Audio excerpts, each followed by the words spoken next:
हम में आप में से लगभग हर नौकरी पेशा आदमी अपनी और अपने परिवार की सुरक्षा के लिए टर्म इंश्योरेंस लेता ही है। लेकिन अब ये टर्म इंश्योरेंस लेने के नियमों में बदलाव किए गए हैं। दरअसल में अब टर्म इंश्योरेंस लेना आसान नहीं है। नए नियमों में इसके लिए कुछ मापदंड तय किए गए हैं। देश में मौजूद टॉप प्राइवेट कंपनियां अगर आपकी कमाई 5 लाख रुपए से कम है या आप ग्रेजुएट नहीं हैं तो आपको टर्म इंश्योरेंस नहीं देंगी।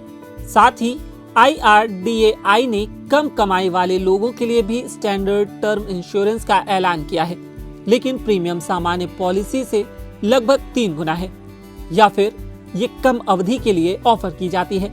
इसका एक कारण कोविड के दौरान क्लेम्स का बढ़ना भी है, जिसके बाद कंपनियों ने शर्तों में सख्ती को और भी बढ़ा दिया है। तो ऐसे में आइए जानते हैं कि आखिर अब कंपनियां कौन कौन सी नई शर्तें लगा रही हैं। नए नियमों के मुताबिक अब सामान्य टर्म इंश्योरेंस प्लान लेने के लिए आपका ग्रेजुएट होना जरूरी है। अगर आपकी एजुकेशन योग्यता ग्रेजुएट नहीं है तो आपकी कमाई कम से कम 10 लाख तक होनी जरूरी है। इसके साथ ही अब कंपनियों के पास ही टर्म इंश्योरेंस पॉलिसी में प्रीमियम व अन्य शर्तें तय करने का अधिकार होगा। इसके साथ ही री इंश्योरेंस कंपनियों ने भी लाइफ इंश्योरेंस कंपनियों के लिए सख्ती और बढ़ा दी है। क्लेम पैटर्न के बदलने के बाद से ही री इंश्योरेंस का प्रीमियम व सख्ती बढ़ा दी गई है।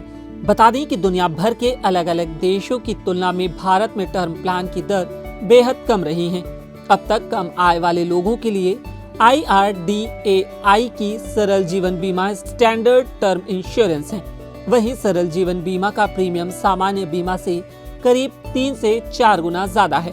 बता दें कि टर्म इंश्योरेंस के बारे में एक्सपर्ट्स का कहना है कि टर्म इंश्योरेंस जल्दी खरीदने में समझदारी है। जितनी कम उम्र में आप इंश्योरेंस खरीदेंगे उतने ही सस्ते प्रीमियम पर इसको लॉक कर पाएंगे। दरअसल में कम उम्र वालों का प्रीमियम भी कम होता है और एक बार जो प्रीमियम दे दिया वो हमेशा फिक्स रहता है। यही कारण है कि टर्म इंश्योरेंस जितनी जल्दी खरीदा जाए उतना ही फायदा रहेगा। इस वीडियो में इतना ही। देश और दुनिया की बाकी तमाम खबरों के लिए देखते रहिए lelluram.com। शुक्रिया।